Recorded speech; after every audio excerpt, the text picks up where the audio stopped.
حي على الفلاح.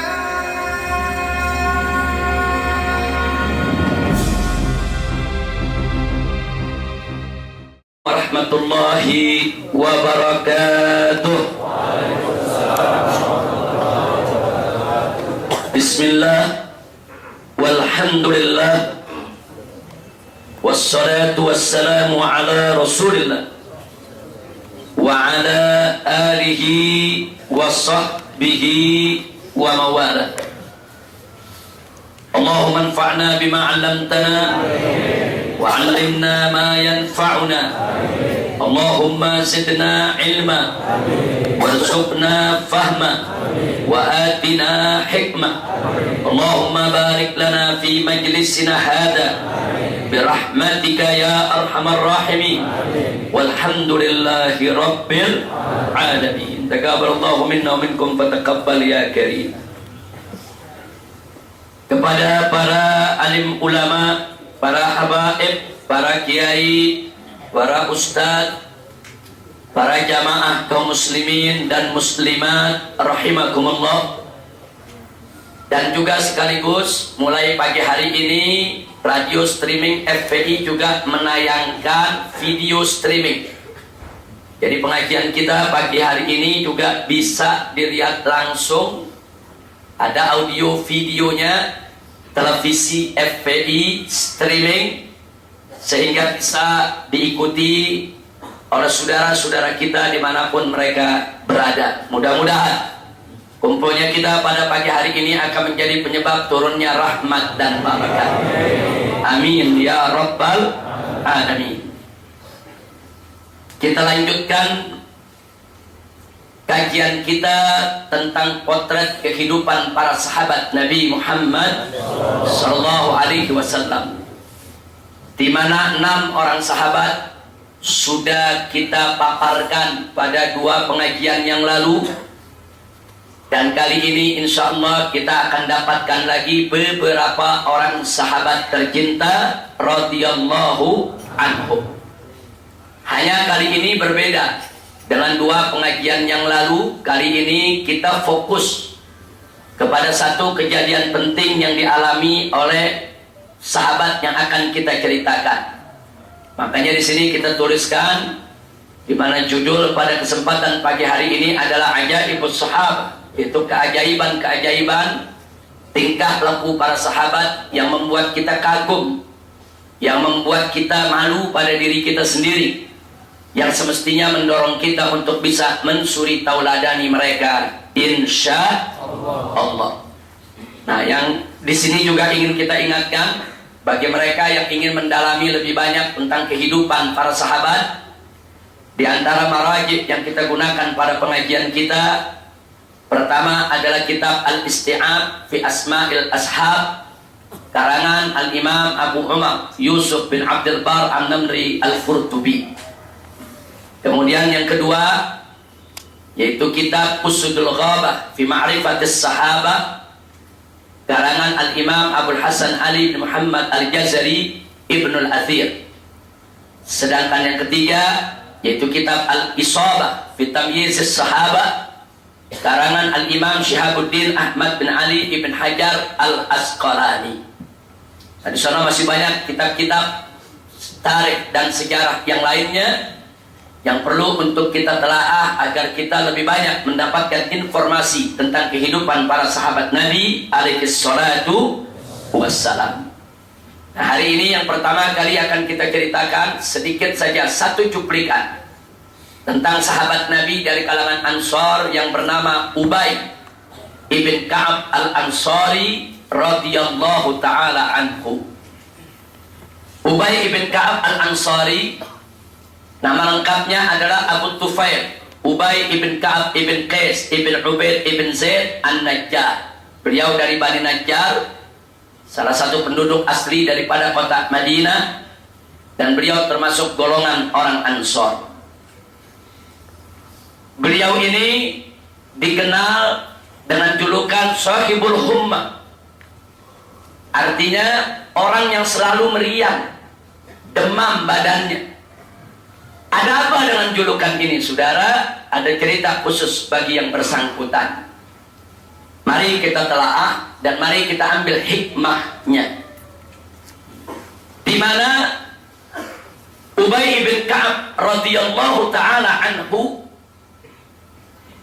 pernah suatu ketika bertanya kepada Nabi kita Sayyiduna Muhammad sallallahu alaihi wasallam, di mana beliau mengatakan, ya Rasulullah, ma jazaa'ul humma? Wahai Rasulullah, apakah ganjaran daripada sakit meriang? Jadi kalau ada orang Islam meriang, demam badannya, apa sih ganjarannya dari Allah Subhanahu wa ta'ala? Apa jawab Nabi alaihi salatu wassalam? Tujzi'ul hasanati ala sahibiha mahtala alaihi qadamun au daraba alaihi irqun. Jadi kata Nabi alaihi salatu wassalam, meriang yang diderita oleh seorang muslim tersebut akan melahirkan kebajikan-kebajikan, aneka ragam ganjaran pahala bagi yang mengalaminya selama hayat masih dikandung badan, kaki masih bergerak, keringat masih bercucuran, saudara. Itu jawab Nabi. Ternyata seorang muslim kalau terkena meriang, saudara, ada ganjaran tersendiri dari Allah Subhanahu wa ta'ala, dengan syarat kalau dia menerimanya dengan ridha dan sabar, bukan dengan keluh kesah. Nah, kemudian apa setelah mendengar itu?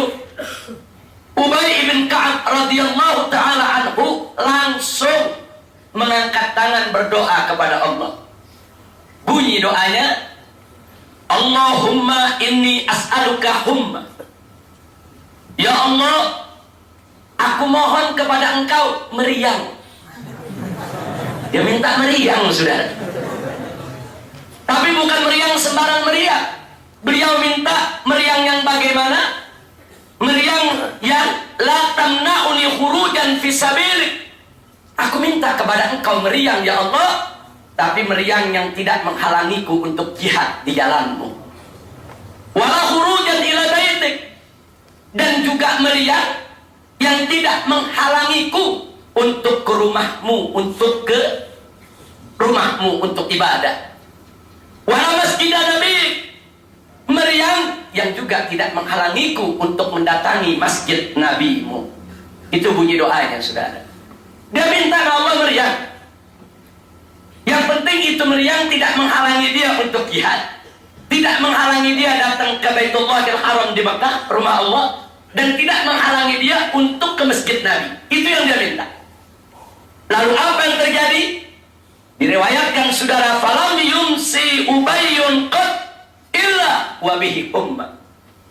Tidaklah Ubay ini hidup setiap hari, tidaklah beliau itu menyambut siang hari dalam kehidupannya, kecuali setiap hari dia meriang, saudara. Subhanallah. Jadi tiap hari dia meriang, sampai dia wafat dia meriang, saudara. Enggak baik-baik meriangnya. Tapi walaupun dia meriang, tetap dia jihad, tetap dia ke masjid, tetap dia menunaikan ibadah haji, tetap dia melakukan ibadah sesuai dengan doanya kepada Allah Subhanahu wa ta'ala. Subhanallah. Kira-kira yang hadir di sini ada yang berani berdoa minta penyakit? Ini namanya berdoa minta penyakit ini, saudara. Subhanallah. Ini satu cuplikan saja sengaja ingin saya sampaikan. Lihat, saudara, kenapa Ubay meminta penyakit tersebut? Bukan karena faktor penyakitnya, tapi karena ganjaran yang dijanjikan oleh Allah dan Rasulnya. Seorang muslim tidak akan pernah kenyang daripada kebaikan, tidak akan pernah kenyang merasa untuk mendapatkan ganjaran dari Allah, hatta yakuna muntahahul jannah, kecuali penghabisannya adalah sorga. Jadi apa saja yang bisa mendatangkan ganjaran, para sahabat Nabi berlomba. Kalau memang ternyata ganjaran itu ada di penyakit, kenapa beliau tidak minta penyakit kepada Allah? Subhanallah. Rasanya dari sini kita udah bisa lihat bagaimana ketinggian daripada iman Ubay bin Ka'ab, dan bagaimana kesiapannya untuk mendapatkan ujian dari Allah, dan bagaimana pula keinginannya untuk selalu mendapatkan ganjaran yang berlipat ganda dari Allah Subhanahu wa ta'ala. Kira-kira ada yang berani doa minta penyakit? Belum ada. Mudah-mudahan kita sehat walafiat. Takutnya nanti doa minta penyakit nggak sabar kayak Ubay, saudara. Ubay minta meriang, Allah berikan, dan beliau sabar. Beliau ridho, memang beliau yang minta. Dan betul-betul meriang yang beliau alami tidak menjadi halangan dan tidak pernah beliau jadikan alasan untuk meninggalkan kewajiban di jalan Allah Subhanahu wa ta'ala. Inilah salah satu potret kehidupan Ubay bin Ka'ab radhiyallahu ta'ala anhu. Alhamdulillahi rabbil alamin. Dan sekarang sahabat yang kedua, cuplikan juga ingin saya sampaikan. Kalau barusan Ubay dari kalangan Ansar, kali ini seorang sahabat dari kalangan Muhajirin, yaitu Al-Miqdad Ibnul Aswad radhiyallahu ta'ala anhu. Siapa ini Al-Miqdad Ibnul Aswad? Nama lengkapnya Al-Miqdad Ibn Amr Ibn Tha'labah Ibn Malik Ibnul Qudai Al-Kindi. Beliau termasuk kalangan yang mustad'afin, kalangan yang lemah pada awalnya, sehingga beliau pada awal-awal hijrah para sahabat tidak mendapatkan kesempatan untuk hijrah. Karena memang beliau pada saat hidup di kota Makkah dikekang betul oleh majikannya, diintimidasi, dijaga betul, sehingga sulit untuk hijrah meninggalkan kota Makkah. Walaupun pada akhirnya beliau dapatkan kesempatan tersebut. Al-Miqdad Ibnul Aswad, inilah yang disebut oleh Nabi sebagai ahadu nujaba'in Nabi sallallahu alaihi wasallam. Salah seorang pendamping Nabi yang cerdas, yang pintar, yang dipercaya. Jadi kalau kita buka kitab Al-Isti'ab,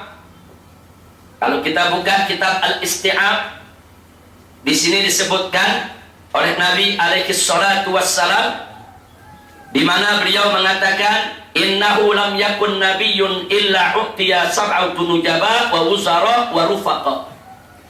Kata Nabi, tidaklah seorang nabi itu kecuali diberikan oleh Allah 7 orang pendamping. 7 orang pendamping yang cerdas dan bisa dipercaya sebagai wuzara'nya, sebagai menterinya. Kemudian Nabi mengatakan, wa inni u'titu arba'ata asyar. Tapi khusus untuk aku, Allah berikan 14 pendamping yang cerdas, yang dipercaya, yang begitu bagus. Setiap Nabi dapat cuma 7, tapi Nabi kita dapat 14. Siapa saja? Nabi menyebutkan Hamzah, wa Ja'far, wa Abu Bakar, wa Umar, wa Ali, wa Hasan, wa Husain, wa Abdullah ibn Mas'ud, wa Salman, wa Ammar, wa Hudzaifah, wa Abu Dzar, wal Miqdad, wa Bilal. Ternyata Al-Miqdad masuk salah satu dari 14 yang disebut oleh Nabi kita Sayyiduna Muhammad sallallahu alaihi wasallam. Nah, cuplikan apa yang ingin kita sampaikan pada pagi hari ini berkenaan dengan Miqdad? Mari kita lihat, saudara, satu cuplikan saja, yaitu tentang mauqiful Miqdad min jihadin Nabi sallallahu alaihi wasallam, tentang bagaimana sikap dan respon Al-Miqdad terhadap ajakan jihad Nabi kita Muhammad sallallahu alaihi wasallam. Kali ini yang bercerita tokoh kita yang kita ceritakan pada minggu lalu, itu Sayyidina Abdullah ibn Mas'ud radhiyallahu ta'ala anhu. Abdullah ibn Mas'ud bercerita, apa kata beliau? Laqad syahidtu minal Miqdad ibn al-Aswad mashhadan li an akuna sahibahu habbu ilayya mimma udila bih. Jadi kata Abdullah ibn Mas'ud, aku telah menyaksikan satu kejadian yang dialami oleh Al-Miqdad ibn al-Aswad. Andai kata aku yang melakukannya, niscaya aku lebih suka dibandingkan daripada amal-amal sepertinya yang lainnya, saudara. Kalau ada amal-amal lain yang seimbang dengan itu, aku lebih suka. kalau aku bisa melakukan apa yang dilakukan oleh Al-Miqdad ketika itu. Apa yang terjadi? Mari kita lihat. Di sini dikatakan, saudara, oleh Abdullah ibn Mas'ud, atan Nabiya sallallahu alaihi wasallam wa huwa yad'u 'alal musyrikin. Suatu hari Miqdad radhiyallahu taala anhu datang ke majelisnya Nabi. Saat itu Nabi sedang bercerita kepada para sahabat tentang orang-orang kafir, tentang orang-orang musyrik. Bagaimana mengatasi intimidasi mereka, bagaimana mengatasi ancaman mereka, bagaimana mengatasi yaitu daripada semua segala halangan-halangan yang diciptakan oleh mereka. Tapi ketika itu Nabi tidak terus terang kepada para sahabat, ayo jihad, ayo angkat senjata. Tidak. Menggunakan bahasa-bahasa sindiran, saudara. Nabi menerangkan, ini orang-orang musyrik berbahaya. Ini orang-orang musyrik merupakan ancaman. Ini orang-orang musyrik setiap saat bisa menghancurkan kita. Dan seterusnya. Saudara, ketika itu terjadi, Miqdad berdiri di tengah-tengah majelis, saudara. Beliau mengatakan, ya Rasulullah, sepertinya kami merasakan sesuatu dari kalimat-kalimat yang engkau ungkapkan. Jadi Miqdad menyampaikan kepada Nabi kalau beliau paham sebetulnya pesan apa yang diinginkan oleh Nabi. Nabi pengen sahabat ini jihad. Cuma menyampaikannya nggak langsung secara frontal. Menyampaikannya dengan bahasa-bahasa yang halus, bahasa-bahasa sindiran. Akhirnya Miqdad mengatakan di hadapan Nabi dan para sahabat, wallahi ya Rasulullah, demi Allah wahai Rasulullah, la naqulu laka kama qalat Banu Israil li Musa. Kami para sahabatmu tidak akan mengatakan kepada engkau sebagaimana yang pernah dikatakan oleh Bani Israel kepada Nabi Musa. Tatkala orang-orang Bani Israel mengatakan kepada Nabi Musa, tatkala Nabi Musa mengajak mereka untuk berjihad di jalan Allah, apa jawab Bani Israel? Idhab anta wa rabbuka faqatila inna hahuna qaidun. Hei Musa, engkau saja dengan Tuhanmu yang berperang. Kami nunggu di sini, kami duduk. Ntar kalau udah menang baru kami ikut. Itu jawaban Bani Israel, diceritakan dalam Al-Quran, saudara. Betapa Bani Israel, umatnya Nabi Musa alaihissalam, tatkala diajak berjihad oleh Nabi Musa, jawabannya idhab anta wa rabbuka faqatila. Hei Musa, kau saja dengan Tuhanmu yang berperang. Inna hauna qaidun, biarkan kami duduk di sini. Biarkan kami nunggu di sini. Jadi mereka hanya ingin menunggu hasil daripada perjuangan Musa, saudara. Jadi Miqdad mengatakan, demi Allah ya Rasulullah, kami sahabatmu tidak akan mengatakan apa yang dikatakan Bani Israel kepada Musa. Tatkala diajak berjihad, di mana mereka katakan pergi engkau dengan Tuhanmu saja untuk berjihad. Tapi kami walakinna, akan tetapi kami ya Rasulullah, nuqatilu an yaminik, kami akan berperang di sisi kananmu, wa an yasarik, dan di sisi kirimu, wa min baini yadik, dan di depan di hadapanmu, wa min khalfik, dan di belakangmu. Itu yang dijawab oleh Miqdad, saudara, sambil bersumpah, demi Allah, kami akan berperang bersamamu. Dari kananmu, kirimu, depanmu, belakangmu, akan kami korbankan segala yang kami miliki. Apa kata Abdullah ibn Mas'ud? Begitu Nabi mendengar apa yang disampaikan oleh Al-Miqdad, fara'aitun Nabiyya sallallahu alaihi wasallam asraqa wajhu. Ketika itu aku melihat wajah Nabi cerah, senang, ridha, luar biasa. Makanya Abdullah ibn Mas'ud iri. Andaikan aku yang mengucapkan itu, aku yang menyebabkan Nabi begitu cerah, begitu senang, begitu ridha, nggak ada amal lain yang lebih aku suka kecuali melihat Nabi senang dengan ucapan yang disampaikan. Subhanallah. Jadi saudara, inilah profil sahabat Nabi. Semua sahabat Nabi seperti itu. Nggak ada sahabat Nabi yang disuruh jihad terus lari. Nggak ada sahabat Nabi yang disuruh jihad kemudian cari-cari alasan untuk menghindar dari kewajiban. Apalagi menjawab seperti jawaban Banu Israel. Nggak ada, saudara. Di mana Nabi perintahkan mereka untuk berjihad, mereka siap untuk melaksanakannya.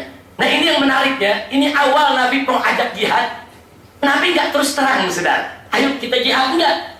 Nabi nyindir, cerita-cerita dulu, saudara. Mikdad di tengah-tengah dengar, ini kayaknya Nabi ngajak jihad ini. Ini kok yang dengar nggak paham-paham ini. Saudara, langsung beliau berdiri, wallahi ya Rasulullah, demi Allah wahai Rasulullah, kami tidak akan mengatakan apa yang dikatakan Bani Israel kepada Musa. Tidak. Tapi kami akan berperang bersamamu, dari kananmu, dari kirimu, dari depanmu, dari belakangmu. Perang untuk di jalan Allah, mencari ridho Allah dan ridho Rasulnya. Alhamdulillah. Mudah-mudahan kita diberikan sikap semacam ini. Kita diberikan keberanian semacam ini. Kita diberikan keberanian, kesanggupan, kemampuan, kemauan untuk berjihad di jalan Allah. Dimanapun posisi kita, mau di depan, di belakang, samping kanan, samping kiri, untuk menegakkan agama yang dibawa oleh Nabi Muhammad sallallahu alaihi wasallam. Nah, baik ya akhwan, itulah Al-Miqdad. Sengaja cuplikan itu yang ingin saya ambil karena cuplikan itu sangat terkenal di kalangan sahabat dan terkenal di kalangan para tabi'in dan tabi'in. Kalau mendengar nama Miqdad, semua ulama ingat bagaimana dahsyatnya ucapan Miqdad yang membuat akhirnya para sahabat begitu dengar Miqdad, saudara, bersumpah sedemikian rupa dan Nabi senang, akhirnya takbir bergema di sekitar Nabi. Takbir, sallu ala Nabi. Mudah-mudahan kita termasuk yang menyenangkan hati Nabi, yang membuat cerah wajah Nabi. Bagaimana cara membuat senang Nabi, cerah wajah Nabi? Seperti apa yang dilakukan oleh Miqdad, di mana kita siap untuk mengorbankan apa saja yang kita miliki untuk menegakkan Islam yang dibawa oleh Nabi Muhammad sallallahu alaihi wasallam. Baik, kali ini kita kembali ke seorang Ansor. Tadi pertama Ansor, kedua Muhajir, sekarang Ansor lagi. Siapa yang ketiga? Umar ibnul Humam al-Ansari. Umar ibnul Humam al-Ansari, nama lengkapnya adalah Umar ibnul Humam ibnul Jamuh ibn Zaid ibn Haram As-Salami, di mana beliau salah seorang sahabat Nabi kita Muhammad sallallahu alaihi wasallam, dan beliau adalah awwalu qatilin qutila minal ansar fil Islam, yaitu orang Ansor yang pertama kali mati syahid di jalan Allah. Orangnya masih muda, saudara, anak muda yang pertama kali mati syahid dari kalangan Al-Ansor, yaitu yang senantiasa membela Nabi kita Muhammad sallallahu alaihi wasallam. Mari kita lihat bagaimana beliau ini syahidnya, bagaimana beliau itu terbunuh sebagai seorang syahid di hadapan Nabi kita Sayyiduna Muhammad sallallahu alaihi wasallam. Kejadian itu kejadiannya di perang Badar. Kejadiannya di perang Badar. Mari kita bacakan sedikit cuplikannya, saudara.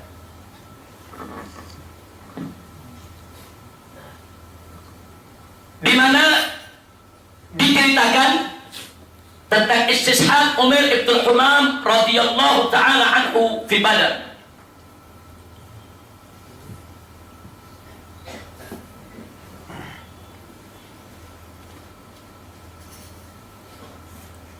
Kita bacakan.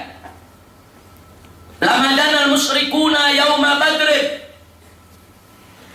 Tatkala orang-orang musyrik sudah dekat dengan kaum muslimin, berhadap-hadapan di medan Badar, qala an-nabiy sallallahu alaihi wasallam, maka Nabi sallallahu alaihi wasallam bersabda kepada para sahabatnya yang sudah siap tempur, saudara. Kata Nabi, qumu ila jannatin arduhas samawati wal ardh. Hei para sahabatku, bangkitlah kamu semua, bangun, tegak, berdiri untuk masuk ke dalam surga yang hamparannya seluas langit dan bumi. Yaqulu Umar, di barisan tersebut ada Umar ibnul Humam, saudara. Maka Umar bertanya kepada Nabi, ya Rasulullah, jannatun arduhas samawati wal ardh, ya Rasulullah, surga yang hamparannya seluas langit dan bumi. Terus Nabi mengatakan, na'am, ya, surga yang hamparannya seluas langit dan bumi, sangat luas. Kemudian apa saudara, dijawab oleh Umair radhiyallahu taala anhu, bahin ya Rasulullah. Jadi kalau orang kita bilang nih bagus ya Rasulullah. Kemudian Nabi bertanya lagi, ma yahmiluka ala qaulika bahin. Hei anak muda, apa yang membuat kamu mengatakan bahin? Apa sebetulnya yang membuat engkau mengatakan bagus? Apa dijawab oleh Umar? La wallahi ya Rasulullah, tidak ada apa-apa ya Rasulullah. Demi Allah, wahai Rasulullah, tidak ada apa-apa. Illa raja'a an akuna min ahliha. Kecuali aku hanya berharap semoga aku termasuk penghuninya. Nabi langsung jawab saat itu, saudara. Apa kata Nabi? Fa innaka min ahliha. Engkau ya Umar termasuk daripada penghuni sorga. Subhanallah. Kalau udah Nabi yang kasih tahu begitu, saudara, itu berita udah nggak ada bohongnya. Kalau Nabi yang udah kasih tahu begitu, saudara, Umar ini pasti akan menjadi ahli surga. Karena Allah nyatakan dalam Al-Quran, wa ma yantiqu 'anil hawa in huwa illa wahyu yuha. Dari mana Nabi tahu Umar akan masuk surga? Karena beliau seorang Nabi, mendapat wahyu dari Allah. Allah yang mengetahui segala kegaiban, dan Allah yang memberikan tahu Nabi kita Muhammad sallallahu alaihi wasallam. Nah, setelah Nabi mengatakan begitu, senang hati Umar, sudah. Senang hatinya. Dia lihatin orang-orang kafir, sudah. Dia ada di barisan kaum muslimin. Dia ambil satu bungkus, satu kantong kecil, di dalamnya ada beberapa biji korma, saudara. Fa akhraja Umar tamaratin min kirbatin. Umar ambil beberapa butir korma, dia makan, saudara. Dia makan sambil nunggu komando, sambil lihat musuh, saudara, di depan. Nah, kemudian apa dikatakan? Begitu dia sedang makan, faja'ala ya'kulu minhunna, sementara dia baru makan itu korma. Tsumma qala, kemudian Umar berkata, la in ana huyitu hatta akula tamarati hadhihi innaha la hayatun tawilah. Ini tangannya masih makan korma nih. Nabi udah janjiin masuk surga. Kalau ana makan korma dulu nih, semua sampai habis, kelamaan masuk surga. Dia bilang la hayatun tawilah. Ini satu hidup yang terlalu panjang. Surga udah di depan, Nabi udah janjiin masuk surga. Makan korma dulu, kelamaan, kepanjangan di hidup. Lalu apa yang terjadi? Dia buang itu korma, dia hentakkan dia punya kuda, dia terjang sendirian, sudah. Dia nggak menunggu lama-lama masuk surga. Dia terjang sendirian ke tengah-tengah musuh. Belum sampai di musuh, saudara, puluhan anak panah menyambut dia. Dia tidak peduli. Nabi terkejut. Sahabat semua yang ada terkejut. Kata Nabi, siapa itu yang menerjang sendirian? Akhirnya sahabat menjawab, innahu Umar ya Rasulullah. Dia adalah Umar ya Rasulullah yang barusan bertanya kepada engkau. Akhirnya Nabi menjawab, laqad wajabat. Dia sudah dapat apa yang dia mau. Masya Allah. Coba lihat, saudara. Makan korma kelamaan mau masuk surga, saudara. Nabi udah janjiin, engkau masuk surga.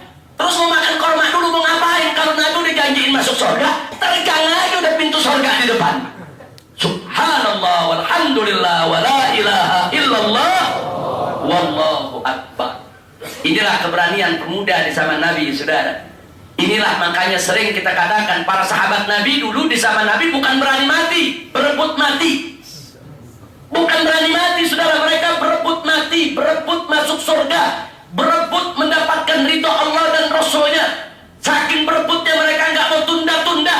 Apalagi telah mendapatkan janji dari Allah dan Rasulnya untuk masuk surga Allah, mereka lepaskan semua kesenangan duniawiyah. Mereka tidak peduli dengan kesenangan duniawiyah.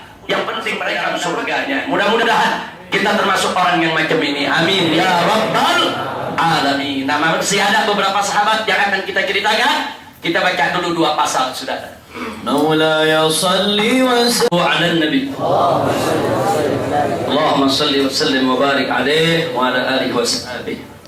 Bismillah walhamdulillah wassalatu wassalamu ala Rasulillah wa ala alihi wa sahbihi wa mawala.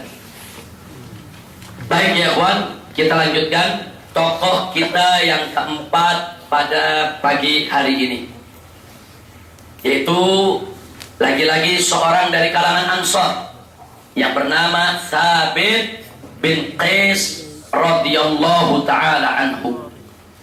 Thabit bin Qais ini dari kalangan Khazraj, salah satu penduduk asli daripada kota Madinah. Julukan yang beliau dapat adalah Khatibu Rasulullah sallallahu alaihi wasallam. Thabit ibn Qais ini terkenal suaranya lantang, bahasa Arabnya fasih, cara bicaranya bagus betul, sampai-sampai beliau sering dijadikan sebagai juru bicara Nabi kita Muhammad sallallahu alaihi wasallam. Jadi kalau di sana ada Hasan ibn Thabit radhiyallahu taala anhu yang disebut syairul Rasulullah, penyairnya Rasulullah, di sana juga ada Thabit ibn Qais yang disebut khatibu Rasulullah, penceramahnya Rasulullah sallallahu alaihi wasallam.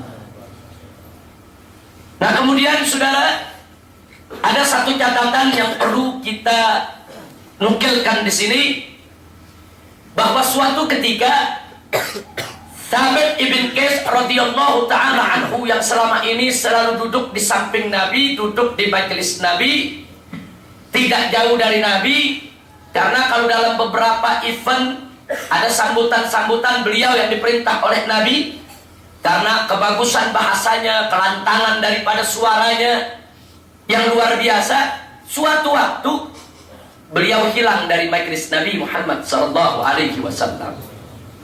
Beliau tidak hadir. Sehari, 2 hari, 3 hari, beberapa kali nggak hadir. Nabi tanyakan kepada sahabat, "Man ya'tini bihi? Man ya'tini bi khabari?" Siapa yang bisa menyampaikan kepadaku tentang kabar daripada Thabit ibn Qais? Kemana dia hilang? Ternyata setelah dicari, saudara, hilangnya dia berkenaan dengan turunnya wahyu Allah kepada Nabi alaihi salatu wassalam dalam surat Al-Hujurat ayat 2, di mana Allah menyatakan, faqala ta'ala, ya ayyuhalladzina amanu la tarfa'u aswatakum fawqa sautin nabi. Hei orang-orang yang beriman, jangan sekali-kali kamu meninggikan atau mengangkat daripada suara kamu sekalian di atas suara Nabi Muhammad sallallahu alaihi wasallam. Dalam ayat ini ada ancaman. Barang siapa yang mengangkat suaranya di atas suara Nabi lebih keras daripada suara Nabi, maka amalnya akan dibatalkan oleh Allah dan dia akan masuk neraka jahanam. Begitu ayat ini turun, Thabit ibn Qais nggak berani lagi datang ke majelis Nabi, saudara. Karena begitu ayat ini turun, beliau pulang ke rumah, nggak boleh suara lebih keras dari suara Nabi. Selama ini suaranya paling keras. Kalau Nabi udah suruh bicara, suaranya kan paling lantang, suaranya keras, saudara. Lebih keras daripada suara Nabi alaihi salatu wassalam. Dia ketakutan, jangan-jangan ini ayat turun buat negor dia, saudara. Dia takut. Dia gak berani datang lagi. Nah, akhirnya begitu ketemu seorang sahabat, sahabat tanya, kenapa ya Qais, kau tidak sakit, kau tidak datang? Sedih dia. Bagaimana aku tidak sedih? Allah nyatakan amalnya batal dan dia masuk neraka. Amalku batal, aku akan masuk neraka. Suaraku di atas suara Nabi. Nah, berita itu akhirnya disampaikan oleh si sahabat yang bertanya tadi kepada Nabi, ya Rasulullah, diceritakan kenapa Thabit ibn Qais ini tidak ada di majlis beberapa hari. Begitu dengar hal tersebut, saudara, apa kata Nabi kepada orang tersebut? Idhab ilaihi faqul lahu lasta min ahlin nar walakinnaka min ahlil jannah. Kau pergi, temui dia, sampaikan ke dia bahwa sesungguhnya engkau ya Thabit bukan penghuni neraka, tapi engkau adalah penghuni surga. Ternyata ayat tadi turun bukan buat menegur Thabit ibn Qais. Ayat itu turun untuk menegur orang-orang munafik yang kadang-kadang suaranya tidak sopan di hadapan Nabi, saudara. Suaranya lebih tinggi daripada suara Nabi. Suaranya menunjukkan mereka tidak punya adab. Sedangkan Thabit ibn Qais suara tinggi bukan suara tidak punya adab kepada Nabi, tapi dalam rangka untuk menyampaikan kalimatul haq, dan itu pun diperintahkan oleh Nabi alaihi salatu wassalam. Nah, jadi Anda bisa lihat bagaimana hati-hatinya para sahabat Nabi, saudara. Takut setiap ada ayat yang turun, mereka introspeksi diri. Mereka selalu melakukan evaluasi. Ini yang ditegur saya atau bukan? Kalau saya yang ditegur, berarti saya harus memperbaiki diri. Nah, inilah sikap daripada sahabat Nabi kita Muhammad sallallahu alaihi wasallam. Nah, Thabit ibn Qais bukan hanya sikapnya yang sedemikian rupa, warok, takut kepada Allah, takut menyakiti Nabi, takut kurang ajar kepada Nabi sallallahu alaihi wasallam, tapi juga pengorbanannya untuk Islam, saudara, tidak diragukan lagi. Salah satu cuplikan kisahnya saya ingin sampaikan pada kesempatan pagi hari ini, yaitu tatkala perang terjadi antara kaum muslimin melawan pasukan Musailamah Al-Kadzdzab. Begitu terjadi pertempuran yang dahsyat, saudara, kana Thabit amiran li jundil ansar fi ma'rakatil Yamamah. Ketika itu Thabit ibn Qais diangkat oleh Khalid bin Walid sebagai komandan pasukan Ansor, saudara. Jadi Ansor ada komandannya, Muhajirin juga ada komandannya. Beliau menjadi komandan pasukan Ansor. Falamma stadatil harb, begitu perang berkecamuk hebat, wa ra'a min tadahdu'il muslimin, dan ketika itu, saudara, Thabit melihat bagaimana pasukan kaum muslimin mulai porak-poranda, bagaimana yang mulai melangkah mundur, bagaimana yang mulai ada dalam ketakutan, saudara. Lalu apa beliau katakan? Faqala, beliau langsung berdiri mengatakan, ya ma'syaral muslimin, ma hakadha kunna nuqatilu ma'a Rasulillah.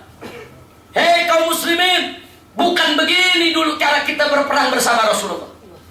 Bukan begini. Enggak boleh kita mundur, enggak boleh kita tinggalkan medan juang ini, tidak boleh kita takut, jangan dibuat porak-poranda oleh musuh. Bukan begini cara perang kita, yaitu menghadapi musuh-musuh ini. Lalu apa yang dilakukan oleh Thabit ibn Qais, saudara?